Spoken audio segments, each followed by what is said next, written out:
చేసుకునే ప్రయత్నం చేయండి. తర్వాత యేసుక్రీస్తు మాత్రమే దేవుడు అని చెప్పాలి కదా అనేది కొంతమంది వాదన. ఇప్పుడు నా పాయింట్ ఏంటంటే నేను అక్కడ ఆల్రెడీ చెప్పాను, బట్ ఇండైరెక్ట్ గా నేను నా యేసు ప్రభు, మీరు మీ దేవుడు. ప్రస్తుతానికి నా సభ కాదు యేసుక్రీస్తే దేవుడు అని మాట్లాడడానికి, అది నా సభ కాదు, నా సువార్త కాదు.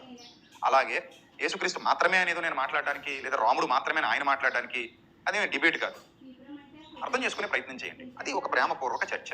వాళ్ళ విశ్వాసాలు వాళ్ళకు ఉంటాయి, మనం గౌరవిస్తాం. వాళ్ళ సిద్ధాంతాలు వాళ్ళకు ఉంటాయి, మనం గౌరవిస్తాం. ఇంకొంతమంది రాముడి జెండాని ఇంటికి ఎందుకు కట్టించుకున్నావు, వాళ్ళు బయట కట్టుకుంటూ పోయారండి, అందరింటికి కట్టుకుంటూ వెళ్ళారు, నేను పీకేసి పడేయాలా? నాకు అర్థం కాదు. అంత శాడిస్టుల్లో తయారయ్యారట మీరు, నాకు అర్థం కాదు. అంత శాడిస్టులు ఉన్నారట క్రిస్టియానిటీలో. ఇప్పుడు అతను ఏదో బయట కట్టుకుని వెళ్ళాడు, నేను సపోర్ట్ చేస్తే రేపు పొద్దున్న నేను మీటింగ్ పెట్టుకుంటే సపోర్ట్ చేస్తాడు అతను కూడా. ఇలా కావాలా, లేకపోతే నేను కత్తి ఆయన కత్తి తీసుకోవాలా? దరిద్రులారా, దరిద్రులారా, మనుషుల పశువులరా మీరు. ఒళ్ళు మండిపోతుంది మేము లోతుంటే. ఏంటి గొడవలు పెట్టేసుకోవాలా, కత్తులు పట్టుకుని వెళ్ళాలా?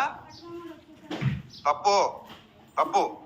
ఆ భావజాలం మార్చుకోండి, ఆ శాడిజం తీసేసుకోండి మనసులో నుంచి. రేపు పొద్దున ఏ యాక్సిడెంట్ అయినా పడి రోడ్డు మీద రక్తాలు పడి కుట్టుకుంటున్నాం అనుకో, ఎవడొస్తే ఆడే నేను హాస్పిటల్ తీసుకెళ్ళాలి, మంచి సమరయుడు లెక్క.